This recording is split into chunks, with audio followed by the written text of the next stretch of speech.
नमस्कार दोस्तों, मैं अभिषेक शर्मा और मैं आज आप लोगों को हमारी पृथ्वी की गतियां और मौसम परिवर्तन और दिन रात, तो मैं आज आप लोगों को 3 टॉपिक के ऊपर बताने वाला हूं कि जो आप लोग जानते होंगे कि पृथ्वी जो है वो अपने अक्ष पर भी घूम रही है और सूर्य की परिक्रमा भी कर रही है। तो मतलब कि कुल मिला के जब हम बात करते हैं कि पृथ्वी की कितनी गतियां हैं, तो वो पृथ्वी की 2 प्रमुख गतियां हैं जिनके बारे में मैं आज आप लोगों को बताऊंगा। और यहाँ तक कि आप लोगों को मैं ये भी बताऊंगा कि जो मौसम परिवर्तन है वो कैसे होता है। और आप लोगों ने दोस्तों ये भी सुना होगा कि 6 महीने का दिन और 6 महीने का रात कहाँ पर होता है। तो दोस्तों मैं आज आप लोगों को इसके बारे में भी बताऊंगा और इसके साथ ही दोस्तों मैं आप लोगों को बताऊंगा कि दिन और रात कैसे होता है। तो दोस्तों जब हम पहले बात करते हैं कि जो हमारी पृथ्वी की गतियां हैं वो कैसी हैं और कितनी स्पीड से घूमती है पृथ्वी, तो मैं आज आप लोगों को बताता हूं कि पृथ्वी की 2 प्रमुख गतियां हैं, जिसमें से पहला है घूर्णन गति, जो कि वो अपने अक्ष पर घूमती है। मतलब कि आप मुझे देख सकते हो, मैं अभी अपने अक्ष पर घूम रहा हूं, तो इसे कहते हैं घूर्णन गति। और जब हम घूर्णन गति की स्पीड की बात करते हैं, तो पृथ्वी की जब घूर्णन गति की बात करता हूं दोस्तों, तो वो 3 तरह से देखी जाती है। आप कहोगे 3 तरह से कैसे? मतलब कि देखो दोस्तों, आप यहाँ पर एक डायग्राम देखना, मैंने डायग्राम बना रखा है। तो यहाँ पर क्या है कि मैंने साउथ पोल और नॉर्थ पोल हो गया, मतलब कि उत्तरी ध्रुव और दक्षिणी ध्रुव हो गया। उसके साथ आप देखना कि कर्क रेखा, मकर रेखा और फिर है हमारी भूमध्य रेखा, मतलब कि इक्वेटर। तो दोस्तों इसके बाद ही मैं आपको बताऊंगा कि पृथ्वी की जो घूर्णन गति है हम उसे 3 तरह से देखते हैं। जब हम भूमध्य रेखा की बात करते हैं, तो भूमध्य रेखा की जो स्पीड है वो क्या है, 1670 किलोमीटर पर घंटा। मतलब कि आप देख सकते हो यहाँ पर जो भूमध्य रेखा की स्पीड है, मतलब कि जब हम पृथ्वी के घूर्णन गति की बात करते हैं तो पृथ्वी अपने अक्ष पर घूमती है। इसकी जो औसत मतलब या औसत कह सकते हो, तो वो है हमारी 1670 किलोमीटर पर हावर, यानी कि पर घंटा। उसके बाद जब हम बात करते हैं कर्क रेखा और मकर रेखा की, तो कर्क रेखा और मकर रेखा की जो स्पीड है वो सेम है, 1275 किलोमीटर पर हावर। आप देख सकते हो, मैंने लिख रखा है यहाँ। उसके बाद दोस्तों आप देखना, यहाँ ध्रुवों पर देखना 0 किलोमीटर है। आप देख सकते हो ध्रुवों पर नॉर्थ पोल और साउथ पोल पे देख सकते हो 0 किलोमीटर पर हावर है। इसका मतलब ये है कि ध्रुवों पर स्पीड जो है बहुत ही ज्यादा कम है, यानी कि बिल्कुल भी नहीं है।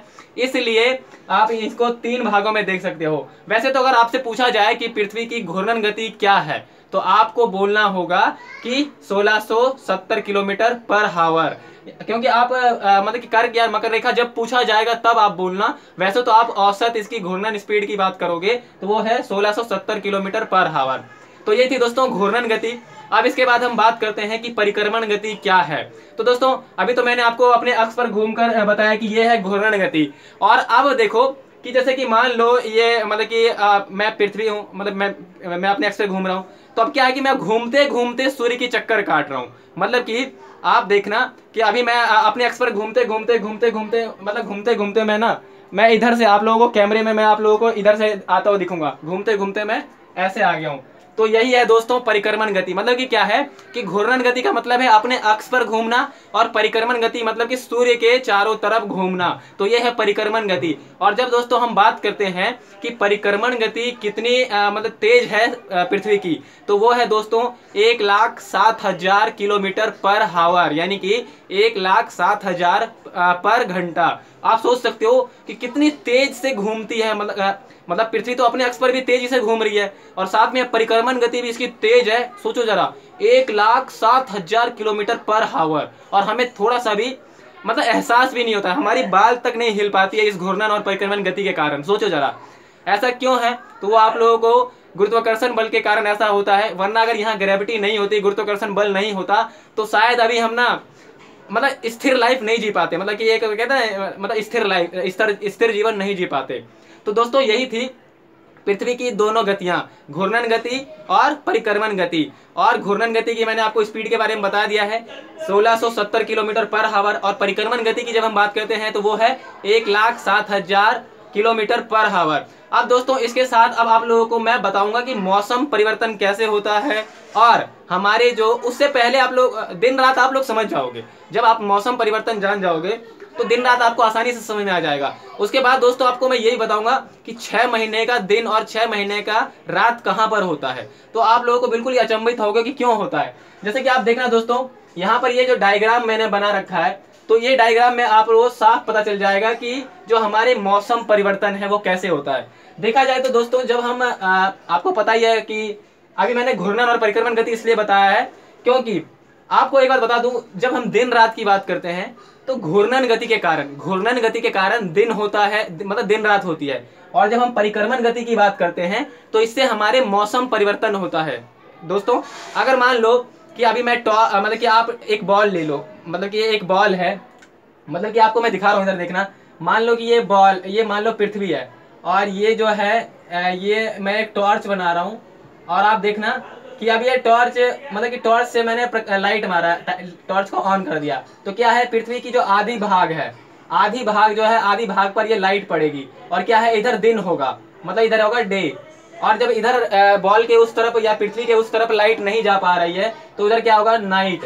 तो दोस्तों यही एग्जैक्ट होता है कि पृथ्वी के जो घूर्णन गति है ना, उसके कारण दिन और रात होती है। और उसके बाद जब हम बात करते हैं कि मौसम परिवर्तन कैसे होता है, तो वो हमारी होती है परिक्रमण गति के कारण। आप देख सकते हो दोस्तों, यहाँ मैंने डायग्राम बना रखा है और मैं आपको आसानी से समझा दूंगा। जब हम मौसम की बात करते हैं दोस्तों, तो मुख्यतः मौसम को दो भागों में बांटा जाता है, गर्मी और सर्दी।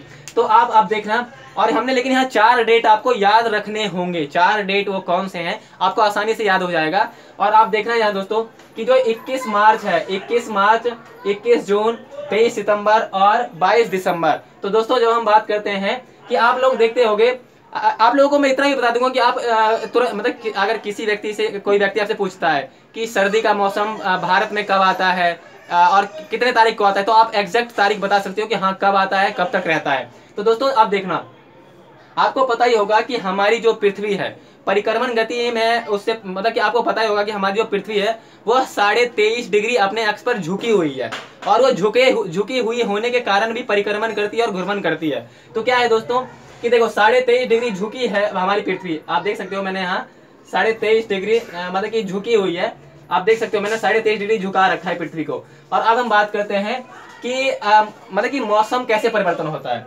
जैसे मान लो अभी क्या है कि हम 21 मार्च से 21 जून की बात करते हैं। अभी मैं ऊपर से स्टार्ट कर रहा हूं दोस्तों।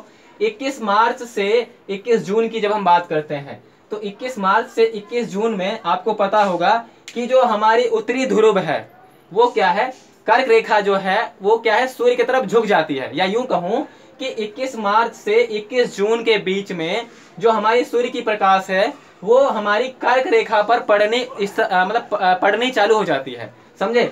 और क्या है कि जब 22 मार्च से जब 21 जून तक क्या है कि हमारी उत्तरी ध्रुव मुख्यतः झुकी हुई रहती है सूर्य के तरफ।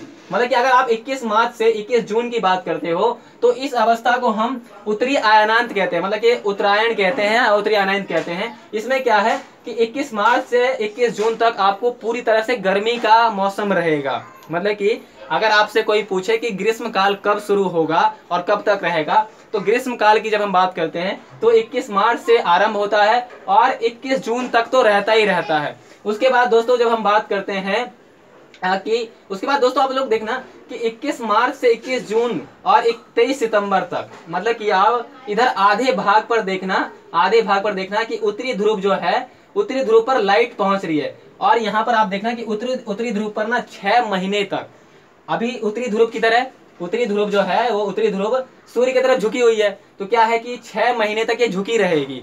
और क्योंकि यहाँ से लेके मतलब कि पृथ्वी को यहाँ से चक्कर काटने में, यहाँ तक पहुंचने में 6 महीने का समय लगता है।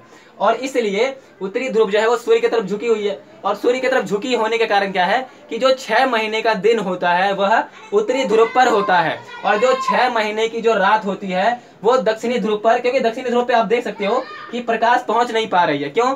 क्योंकि ये 23.5 डिग्री झुकी हुई है, तो इस कारण यहाँ प्रकाश पहुंच नहीं पा रहा है। और यहाँ उत्तरी ध्रुव पर तो 6 महीने का दिन है और दक्षिणी ध्रुव में 6 महीने की रात है। इसी प्रकार आप इधर देखना, जब यहाँ से यहाँ, अब यहाँ से जब ये इधर की ओर परिक्रमा करती है तो सेम यहाँ पर भी ऐसा ही होता है। अब यहाँ क्या है कि 6 महीना तक दक्षिणी ध्रुव पर लाइट आ रही है। आप देख सकते हो कि ये जो मैं यहाँ एरो बना रहा हूँ, तो यहाँ पर क्या है कि 6 महीना तक दिन होगा, मतलब यहाँ से 6 महीने तक दिन होगा कहाँ, दक्षिणी ध्रुव पर। और आप देख सकते हो उत्तरी ध्रुव जो है ये अभी अंधेरे में है, मतलब कि जो नॉर्थ पोल है, आप देख सकते हो क्या ये भी यहाँ अंधेरा है। अंधेरा का मतलब ये है कि यहाँ 6 महीने तक रात होती है, उत्तरी ध्रुव पर पूरी तरह से 6 महीने तक रात होती है।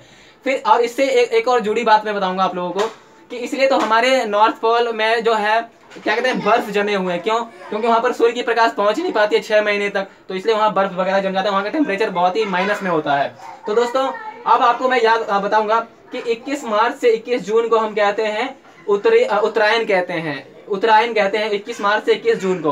और जब हम बात करते हैं दक्षिणायन की बात करते हैं, तो आप देख सकते हैं 23 सितंबर से 22 दिसंबर तक दक्षिणायन होता है। दक्षिणायन का मतलब यह है कि जो हमारी सूर्य है, मतलब कि वो आप सूर्य की तरफ क्या है कि मकर रेखा झुकी होगी। आप देख सकते हो कि ये जो मकर रेखा और कर्क रेखा के बारे में मैंने बताया था, तो मतलब कर्क रेखा तो ऊपर है और ये मकर रेखा है। तो आप देखना मकर रेखा पर सूर्य की प्रकाश पहुंचती है, तो इससे क्या है कि मतलब कि दक्षिणी ध्रुव पर 6 महीने तक दिन रहता है।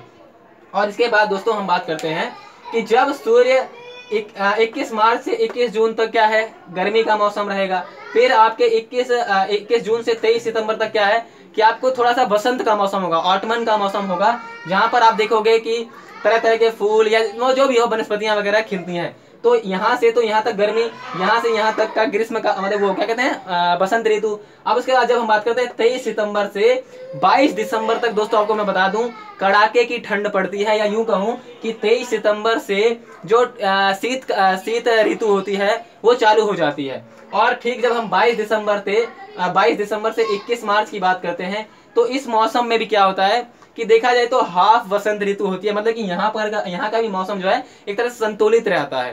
तो यहाँ मतलब कि यही है, हम वैसे तो 2 भागों में बांटते हैं, गर्मी और सर्दी, पर क्या है कि बीच में जो मध्यम में जो मतलब कि रहता है, मध्यम अवस्था में जो रहती है, तो यहाँ पर क्या है सूर्य की प्रकाश मतलब कि टेढ़ी पहुंचती है। इस कारण यहाँ क्या है कि यहाँ जो मौसम है वो सामान रहता है और अच्छा रहता है। उसके बाद दोस्तों देखना कि मतलब यहाँ तो मैंने 21 मार्च से 21 जून, 23 सितंबर से 22 दिसंबर की मैंने आपको बता दिया है। इसके साथ ही दोस्तों मैं आप लोगों को ये भी बताऊंगा कि जो आप देखोगे एक और डायग्राम मैंने यहाँ बना रखा है, तो आप देखना ये इस डायग्राम में मैं आपको एक मतलब कि आपने 4 डेट तो याद रख लिए हैं कि 21 मार्च, 21 जून, 23 सितंबर और 22 दिसंबर, ये 4 डेट आपको याद हो गए। और इसके बाद आपको मैं ये जो 21 मार्च और 23 सितंबर की जब हम डेट की बात करते हैं, तो इस दिन क्या है कि सूर्य की जो रोशनी है वो पूरी आधी पृथ्वी पर पूरी तरह से रोशनी पहुंच पाता है। क्योंकि इस समय क्या है कि वो जो सूर्य की मतलब कि जो पृथ्वी है वो तो अपने 23 डिग्री झुकी हुई है, पर यहाँ क्या है सूर्य की जो प्रकाश है वो मतलब कि आधे पृथ्वी पर पहुंच पा रहा है इन दोनों अवस्थाओं में। तो इस दोनों अवस्थाओं को हम विषुव कहते हैं। आप यहाँ देख सकते हो मैंने विषुव लिख रखा है, आपने उत्तरी आयनायन का देख रखा है, दक्षिणी आयनायन का समझ गए। अब जब हम बात करते हैं विषुव की बात करते हैं, तो विषुव में क्या है 21 मार्च 23 सितंबर इन 2 तारीख में क्या है कि पृथ्वी पर आधे पृथ्वी जो है वो दिन रहता है और आधे पृथ्वी पर रात रहता है। और उसके बाद जब हम बात करते हैं उपसौर 3 जनवरी। अब उपसौर और अपसौर की बात आपको बताऊंगा दोस्तों। उपसौर का मतलब क्या है मैं आपको एक और डायग्राम बना के दिखाऊंगा। वैसे तो यहाँ डायग्राम बना रखा है, पर आपको देखो ये हमारे सूर्य हो गई, ये हो गया हमारा सन। उसके बाद हम बात करते हैं ये हमारी हो गई पृथ्वी। अभी आप देखना पृथ्वी सूर्य से नजदीक है, नजदीक को क्या कहेंगे हम, नजदीक मतलब उपसौर। और दूर है, दूर का मतलब क्या है अपसौर। नजदीक मतलब उपसौर और दूर मतलब अपसौर, सूर्य से दूरी। तो ये हो गया अपसौर और ये हो गया उपसौर। अब आप देखना कि ये जो 3 जनवरी और 4 जुलाई है, तो आप देखना ये जो 4 जुलाई है, ये 4 जुलाई है दोस्तों, 4 जुलाई है ये, और ये 3 जनवरी है। तो यहाँ क्या है कि ये जो है 147, मतलब आप यहाँ डेट यहाँ लिखा रखा है मैंने, 3 जनवरी को क्या होता है कि जो पृथ्वी है वो सूर्य से 147 मिलियन किलोमीटर नजदीक आ जाती है। मतलब कि वैसे तो सूर्य की पृथ्वी से औसत दूरी है 149.6 मिलियन किलोमीटर, मतलब कि मैंने आपको बताया होगा 149, मतलब लगभग आप कह सकते हो 150 करोड़ किलोमीटर औसत दूरी सूर्य से। लेकिन जब हम बात करते हैं कि उपसौर में इसकी अवस्था क्या होती है कि ये 147 मिलियन किलोमीटर नजदीक आ जाता है, और क्या होता है कि इस अवस्था को हम उपसौर कहते हैं। और उपसौर कब होता है 3 जनवरी को। मतलब कि अगर आपसे पूछा जाएगा कि मतलब कि अगर आपसे पूछा जाए कि पृथ्वी सूर्य के सबसे नजदीक किस दिन आती है और उस अवस्था को क्या कहते हैं, तो आप कहोगे 3 जनवरी को जो है पृथ्वी वो सूर्य से सबसे नजदीक रहती है और उस अवस्था को उपसौर कहते हैं। उसके बाद बात करते हैं हम अपसौर की। तो 4 जुलाई जो आप देख सकते हो यहाँ, ये 4 डेट तो आपको याद हो गया था, 21 मार्च, 21 जून, इसके बाद 23 सितंबर और 22 दिसंबर। लेकिन आप यहाँ 3 जनवरी और 4 जुलाई को भी देख लेना, ये 2 डेट याद रख लेना। ये उपसौर और अपसौर पूछे जाते हैं एग्जाम में। तो दोस्तों यही थी। उसके बाद उपसौर की बात करते हैं। तो ये क्या है, 4 जुलाई को जो है पृथ्वी जो है सूर्य से बहुत दूर चली जाती है, क्योंकि ये जो है, ये जो चक्कर काटती है ये परवलयाकार कक्ष में काटती है। तो यहाँ क्या है कि 4 जुलाई को जो पृथ्वी है वो सूर्य से बहुत ही ज्यादा दूर चली जाती है। कितना, 152 मिलियन किलोमीटर। सोचो, 150 किलोमीटर से भी ज्यादा। तो आप देख सकते हो। तो इस अब आप कहोगे ये दोनों डेट हम याद कैसे रखें। उप मतलब तो नजदीक होता है, अप मतलब दूर होता है। मतलब कहते हैं ना, मतलब कि उप और अप। उप मतलब नजदीक, अप मतलब दूर। तो ये हो गया। और आप देख सकते हो यहाँ 3 जनवरी है, तो जनवरी मतलब नजदीक में है। जनवरी पहला ही महीना है तो नजदीक है। जुलाई, जनवरी, फरवरी, मार्च, अप्रैल, मई, जून, जुलाई। तो जुलाई बहुत दूर है। तो आप दूर है मतलब अप है। आपको डेट आसानी से याद हो जाएगा। ये देखना, 3 जनवरी यानी कि सूर्य पृथ्वी से नजदीक में है। 4 जुलाई यानी सूर्य पृथ्वी से बहुत ही दूर है। समझे दोस्तों। तो ये डेट आपको आसानी से याद हो जाएगा, इसमें कोई वो बात नहीं है। तो दोस्तों यही थी, मतलब कि आप इसमें मैंने आपको घूर्णन और परिक्रमण गति के बारे में बता दिया। उसके बाद मैंने आपको यही बताया कि घूर्णन गति से जो है दिन और रात होती हैं, और परिक्रमण गति से क्या है, मौसम परिवर्तन होता है। उसके बाद हम बात करते हैं कि जो हमारे उपसौर और अपसौर की अवस्था है, तो उसके बारे में मैंने आपको बता दिया है। और दोस्तों यहाँ तक कि मैंने आपको यही बता दिया है कि 6 महीने का दिन और 6 महीने की रात ध्रुवों पर क्यों होती है, कैसे होती है, तो उसके बारे में मैंने आपको ही बता दिया है। तो दोस्तों यही थी पृथ्वी की गतियां, ऋतु परिवर्तन और हमारे दिन और रात। धन्यवाद।